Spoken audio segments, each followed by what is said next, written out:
aquí también habría que irse a los orígenes para entender lo que está pasando y no fijarnos en el día a día, ¿sí?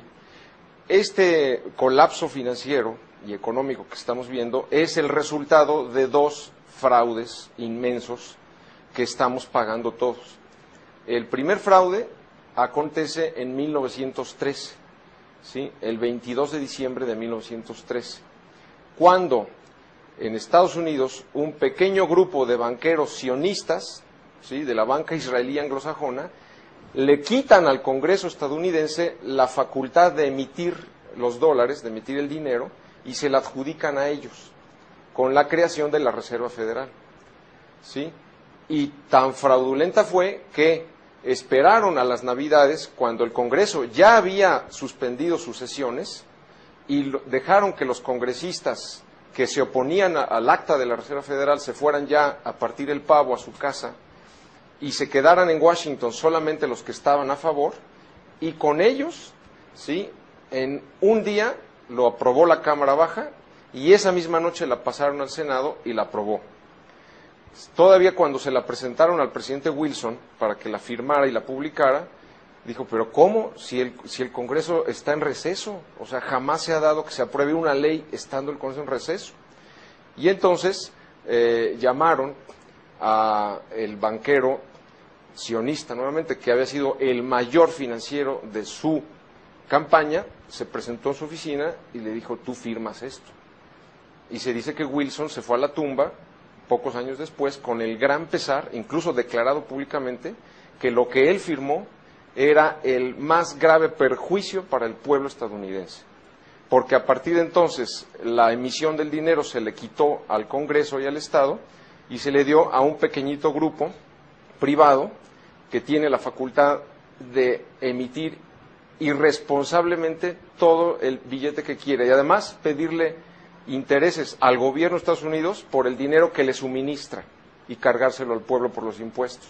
El segundo gran fraude sucede el 15 de mayo de 1971. ¿Por qué? Porque cuando, después de la Segunda Guerra Mundial, se firman los acuerdos de Bretton Woods en 44, y entonces Estados Unidos, como vencedores de la guerra, le imponen al mundo su moneda como reserva, como moneda de reserva, ¿sí? Y entonces, a partir de entonces, para facilitar el comercio internacional, todos los países habrían de tener en sus bancos centrales dólares que a su vez respaldaran la divisa local.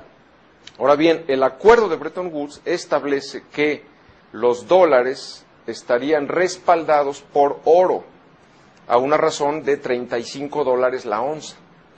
Entonces, cualquier país, en cualquier momento, podía a Estados Unidos devolverle sus papelitos verdes, ¿sí?, y por cada 35 de esos papelitos decirle, dame una onza de oro.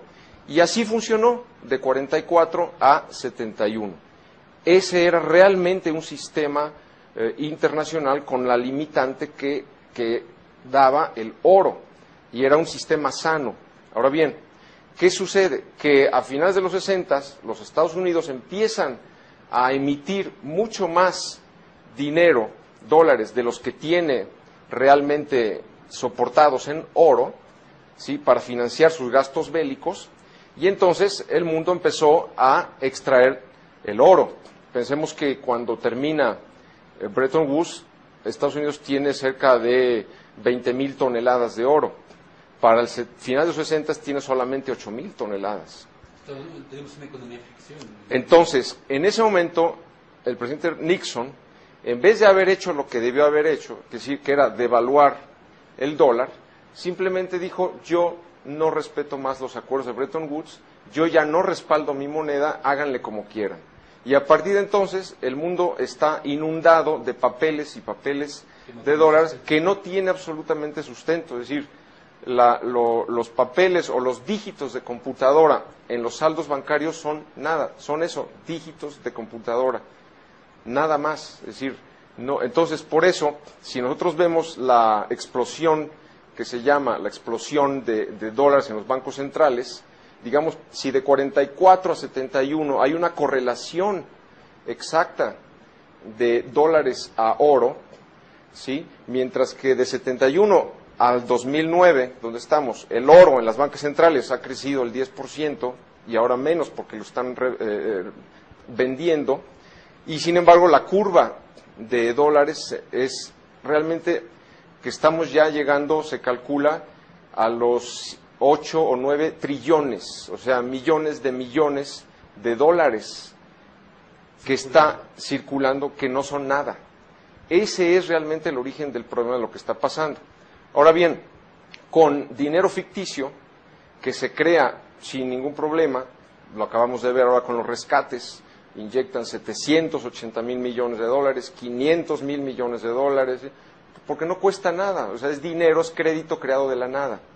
Entonces, en ese sistema de banca fraccional que se llama, tú puedes hacer lo que quieras, puedes piramidar la deuda, puedes hacer derivados, puedes hacer cantidad de sofisticaciones financieras, con el agravante de que hasta 71, digamos que el 70% de la economía era economía productiva y solo el 30% eran circuitos financieros, y hoy día es a lo contrario. Hoy día el 70% de los circuitos financieros es pura especulación y el 30% es economía que se va muriendo precisamente por todo este fraude. Estamos en este momento, digamos, en la segunda fase de la crisis. La primera fue la crisis de los créditos chatarra, los subprimes.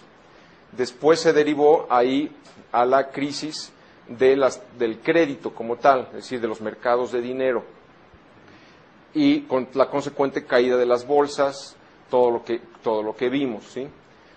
Viene ahora la quiebra, la explosión de la burbuja de las tarjetas de crédito, que también los mayores bancos de Estados Unidos, sus 60, 70, 80% proviene de las tarjetas de crédito, y viene después la tercera fase, que es todavía peor, que es el colapso de los bonos del Tesoro.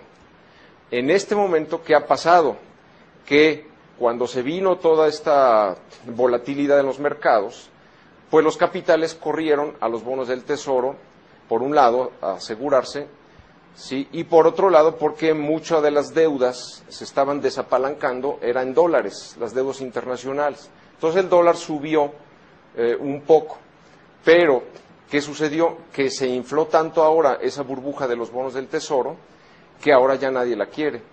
Y se dio ya a finales del 2008, por ejemplo, que el bono del Tesoro emite bonos con 2% negativo, cosa que nunca se había dado. Es decir, ¿qué quiere decir? Y la gente los está comprando. Quiere decir, prefiero que el gobierno de Estados Unidos me garantice que solo voy a perder, ya no ganar, solo perder el 2%, a meterme a la bolsa y perder el 30, 40, 50% como ha sucedido. Ahora bien, eso ha hecho que el déficit de los Estados Unidos crezca de una manera pavorosa. Solamente para el presupuesto actual, que va de septiembre de 2008 a septiembre de 2009, se presupuestaron 2 trillones de dólares de déficit. Entonces, cuando venga el colapso de los bonos del Tesoro, de esta burbuja, vendrá lo que sigue después. Es decir, que los acreedores internacionales le van a, sobre todo India, China, Japón, le van a decir a Estados Unidos, yo ya no te suscribo tu deuda. O sea, además de que estoy perdiendo, estoy yo soportando tu déficit y tu colapso financiero, yo ya no suscribo. Entonces, viene ahí la retirada de la deuda estadounidense, Estados Unidos declarándose en deuda, ¿sí? Y el dólar colapsándose a niveles que ni nos imaginamos. Algunos hablan hasta del 90%.